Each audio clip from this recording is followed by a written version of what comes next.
Hello friends, जैसा कि हम लोग जानते हैं कि आज एम्स रायबरेली में हमारे health minister doctor Mansukh Mandaviya sir ने फिर से कुछ बयान दिया है, कुछ बातें कही हैं।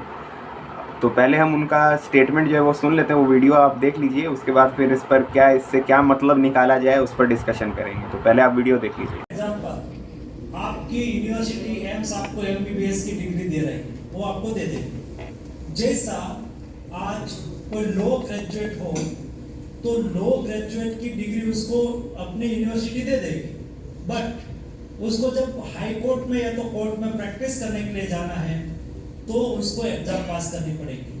वैसे आपका डॉक्टर का रजिस्ट्रेशन के लिए ग्रेजुएट आप हो गए, लेकिन प्रैक्टिस के लिए आप रजिस्टर तब हो पाएंगे जब आप नेक्स्ट पास करेंगे। तो नेक्स्ट की दो काम में आएगी, एक पीजी में उसका मेरिट के आधार पर उसको एडमिशन मिलेगा और नेक्स्ट आपको रजिस्ट्रेशन दे देगी। और ये भी एग्जाम में नीट से कठिन नहीं होगा और उसकी मेरिट सिस्टम भी नीट में चलती है ऐसी नहीं, 50% उसमें भी नीचे लाके कोई स्टूडेंट को कोई प्रकार का हेरेसमेंट नहीं होगा। जो जनरल पास आउट एमबीबीएस हो जाते हैं वो सभी नेक्स्ट पास हो जाए, इस प्रकार की एग्जामिनेशन सिस्टम रखूंगा। और उसके लिए प्रैक्टिकल भी मैं अलग नहीं करवाना चाहता हूँ। प्रैक्टिकल आप जो आपके कॉलेज में कर लेते हो वही उसमें कंटिन्यूस होगा। नीट इक्विवेलेंट करूंगा। आपको नीट देना है तो उसमें आपको प्रैक्टिकल नहीं देना है ना, आपको यूनिवर्सिटी में प्रैक्टिकल देना है, कॉलेज में प्रैक्टिकल देना है, तो ये प्रैक्टिकल वहां ही होगा। ऐसा करके लाएंगे। कोई कंफ्यूजन मेरे मन में नहीं है। जिसके मन में था कंफ्यूजन एनएमसी को मैंने कह दिया कि आप छोड़ दो, मैं कर लूंगा मिनिस्ट्री की ओर से, तो अच्छा हो जाएगा। धन्यवाद दोस्तों। लास्ट जी सर, लास्ट क्वेश्चन है। मेरा हेलीकॉप्टर बाद में उड़ेगा। सर हम नर्सिंग ऑफिसर है सर। तो हेलो फ्रेंड्स, जैसा कि आपने जो है वीडियो देख लिया होगा, तो अब हम सर ने क्या कहा है इस बात को समझने की कोशिश करेंगे। क्योंकि सर हमेशा ऐसा बात करते हैं कि जिसको जो है आसानी से नहीं समझा जा सकता, इसको डिकोड करना पड़ता है। तो हालांकि जो चीज़ क्लियर है, जो चीज़ समझ में आ रहा है, एटलीस्ट हम उस बात पर डिस्कशन कर लेते हैं। तो सर ये कहते हैं कि जो रूटीन जो यूनिवर्सिटी एग्ज़ाम्स होते थे वो होंगे और उसके थ्रू हमें एक डिग्री मिल जाएगी एमबीबीएस की, लेकिन वो डिग्री यूजलेस रहेगी। उस डिग्री से हम प्रैक्टिस नहीं कर सकेंगे। हम लोग को अगर प्रैक्टिस करना है तो हमें नेक्स्ट एग्ज़ाम क्लियर करना पड़ेगा, क्वालिफाई करना पड़ेगा, तभी हम एलिजिबल होंगे प्रैक्टिस करने के लिए एज अ डॉक्टर। मतलब ये सिस्टम लॉ की तरह हो जाएगा। जैसे लॉ में भी क्या होता है फ्रेंड्स कि एलएलबी की डिग्री मिल जाती है यूनिवर्सिटी एग्जाम्स के थ्रू, लेकिन अगर जो एज अ लॉयर अगर जो प्रैक्टिस करना है किसी को तो उसको बार काउंसिल का एग्ज़ाम क्लियर करना पड़ता है। अगर वो आदमी बार काउंसिल का एग्ज़ाम क्लियर नहीं कर पाता है तो वो प्रैक्टिस नहीं कर सकता एज अ लॉयर। एलएलबी की डिग्री रहेगी उसके पास, वो आगे कोई कोर्स कर सकता है या आगे बढ़ सकता है जो भी, लेकिन अगर प्रैक्टिस करना है तो बार काउंसिल का एग्ज़ाम आपको क्लियर करना पड़ेगा। तो वही सिस्टम सर कहते हैं कि अब एमबीबीएस में भी आ जाएगा कि एमबीबीएस की डिग्री तो मिल जाएगी यूनिवर्सिटी एग्जाम्स के थ्रू, लेकिन अगर जो प्रैक्टिस करना है डॉक्टर को एज अ डॉक्टर तो आपको नेक्स्ट क्लियर करना पड़ेगा। तो देखो फ्रेंड्स, मेरे हिसाब से तो ये गलत है, ऐसा जो है नहीं होना चाहिए। ये कि एमबीबीएस भी लोग इतने मेहनत से करके एमबीबीएस डिग्री हासिल कर रहे हैं और फिर उनको एक अलग से एग्ज़ाम में अपीयर करना पड़े, तो ये सही बात नहीं है रजिस्ट्रेशन के लिए। लेकिन तो सर का इस पर भी एक जवाब है। सर का ये कहना है कि स्टूडेंट्स को लोड नहीं लेना है, स्टूडेंट्स को परेशान नहीं होना है, स्ट्रेस नहीं लेना है, क्योंकि हम ऐसा एग्ज़ाम का सिस्टम रखेंगे कि इसमें जितने लोग एमबीबीएस क्लियर किए हैं और पास कर चुके हैं यूनिवर्सिटी एग्जाम्स, उन सभी को का रजिस्ट्रेशन हो जाएगा। इसकी टेंशन नहीं लेना। हम एग्ज़ाम को इस तरह से एग्जामिनेशन का सिस्टम नेक्स्ट में रखेंगे। तो हाँ, उसमें सर कुछ कट ऑफ का 50% ये वो कुछ नीचे ऊपर कुछ ऐसा कुछ बात कर रहे हैं, वो वीडियो में उतना क्लियर नहीं है। वो क्या कहना चाह रहे हैं सर वो एग्जैक्ट क्लियर नहीं है, लेकिन इसका दो मीनिंग निकाला जा सकता है। शायद सर ये कहना चाह रहे हैं कि जो क्वालिफाइंग क्राइटेरिया रहेगा उसको 50% से शायद नीचे कर दिया जाएगा। तो उस कंडीशन में जो है, ताकि जो है क्वालिफाइंग क्राइटेरिया नीचे कर देने से होगा कि ज़्यादा से ज़्यादा लोग नेक्स्ट क्वालिफाई कर सकेंगे और उनको रजिस्ट्रेशन का जो है अधिकार जो है मिल जाएगा।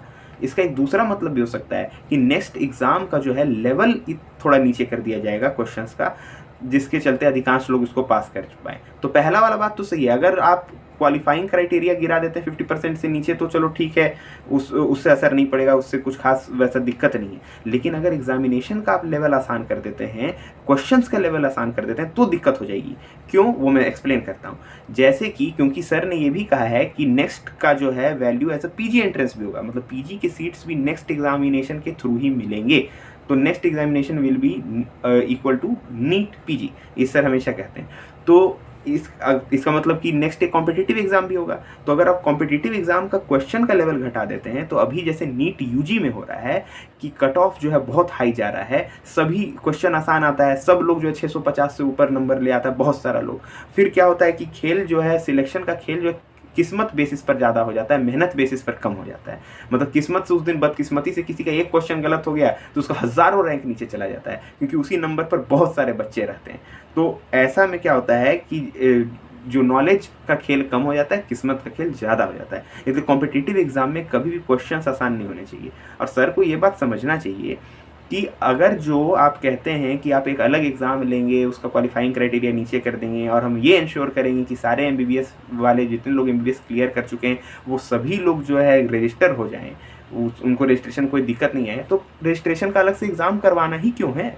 एमबीबीएस आप मान ही रहे हो कि आप कह ही रहे हो कि सब कोई क्लियर हो ही जाए, तो अलग एग्ज़ाम क्यों करवाना भाई इसका? आप एमबीबीएस इतना मेहनत से लोग करते हैं, उसको एग्जामिनेशन देके क्लियर कर लेते हैं, उसके बाद जो है आप क्यों, इसका पर्पस ही क्या होगा कि आप जो है फिर से एक एग्ज़ाम लें? तो मेरे हिसाब से तो ये बिल्कुल भी गलत है और मतलब यूज़लेस बात हो जाएगा एक अलग से एग्ज़ाम लेना फॉर रजिस्ट्रेशन पर्पसेस। ये मतलब बिना मतलब का बात हो जाएगा। तो एक तो ये बात है। फिर अगला चीज़ जो सर ने क्लियर किया, जो पॉइंट नंबर 3 है, वो ये सर ने क्लियर किया है कि प्रैक्टिकल एग्जामिनेशन सब नेक्स्ट में नहीं होगा। प्रैक्टिकल एग्जामिनेशन जो यूनिवर्सिटी एग्ज़ाम के साथ जो प्रैक्टिकल एग्जामिनेशन होता था उसी को वैल्यू दिया जाएगा। अलग से प्रैक्टिकल एग्ज़ाम जो है नेक्स्ट में इंक्लूडेड नहीं रहेगा। जैसे हम लोग पहले जानते थे कि नेक्स्ट 2 जो रहेगा वो क्लिनिकल या प्रैक्टिकल बेस्ड रहेगा, तो जैसा सर का कहना है कि अब नेक्स्ट में प्रैक्टिकल नहीं होगा, प्रैक्टिकल यूनिवर्सिटी वाले ही वैलिड होंगे। तो ये एक दूसरा पॉइंट है। अब अगला पॉइंट जो है सर ने ये कहा, मतलब एक्चुअली ये स्टूडेंट्स पूछ रहे हैं अगला ये चीज़ कि क्या 2019 बैच से नेक्स्ट होगा या क्या? तो मतलब इसमें मतलब कि सर ने इस वीडियो में इस बात का कहीं जिक्र नहीं किया है कि 2019 बैच से होगा कि आगे से होगा कि किस बैच से नेक्स्ट सिस्टम को इम्प्लीमेंट किया जाएगा। हालांकि मैंने एम्स रायबरेली के कुछ लोगों से बात किया है, तो एम्स रायबरेली के कुछ स्टूडेंट्स का कहना है कि सर ये कह रहे थे कि अभी चूँकि सर ने प्रपोज किया है मेजर चेंजेस नेक्स्ट में, जो कि मैंने वीडियो में डिस्कस किया, ये चेंज जो सर कह रहे हैं कि पूरा सिस्टम नेक्स्ट का वो बदलना चाह रहे हैं। क्योंकि सर ने ये कहा है कि इस वीडियो में कहा है कि हमने कन्फ्यूज्ड एनएमसी वाले थे और हम लोगों ने मतलब सर ने जाके एनएमसी से कहा कि आप छोड़ दो काम, आप ये हेल्थ मिनिस्ट्री पर ये काम सौंप दो, आप कन्फ्यूज्ड हो, हम कन्फ्यूज नहीं हैं। लेकिन मुझे तो लगता है सर भी कन्फ्यूज्ड हैं थोड़ा। लेकिन फ़िलहाल हम इस बात को हटाते हैं कि सर कन्फ्यूज्ड हैं या नहीं है, लेकिन सर ने ये कहा है कि वो एनएमसी का सिस्टम हटा के अब अपना जो है सिस्टम जो है हेल्थ मिनिस्ट्री खुद इसका जो है अब कमान अपने हाथ में ले लिया है नेक्स्ट का, और नेक्स्ट का जो है पूरे तरह से इसको नए तरीके से इम्प्लीमेंट करेगा। तो जैसे मैंने एम्स रायबरेली के स्टूडेंट से बात की, तो वो कह रहे थे कि सर ने कहा है कि अभी ये नया सिस्टम को इम्प्लीमेंट करने में, रूल्स एंड रेगुलेशंस बनाने में थोड़ा टाइम लग जाएगा। तो मोस्ट प्रोबेबली, अभी भी 100% मैं नहीं कह रहा हूँ, लेकिन मोस्ट प्रोबेबली 19 बैच को नेक्स्ट नहीं देना पड़ेगा, और जैसे पहले चलते आया था 19 बैच वैसे ही देगा, प्रॉफ देगा, फिर इंटर्नशिप देगा, उनका रजिस्ट्रेशन हो जाएगा। तो ये ज़्यादा चांस है कि 19 बैच को नेक्स्ट में अपीयर नहीं होना पड़ेगा। हालांकि ये 100% श्योर नहीं है, और सर ने भी इस बात का कोई खास वैसा कुछ जिक्र वीडियो में नहीं किया है। तो ये थी आज की अपडेट्स जो थी, जो आज सर ने एम्स रायबरेली में जाके बयान दिया है, उसका पूरा जानकारी यही था, उसका समरी यही था, उसका एक्सप्लेनेशन यही था। अगर आपको वीडियो पसंद आया तो ऐसे और वीडियोज़ आते रहेंगे, आप चैनल को सब्सक्राइब कर सकते हैं। Thank you.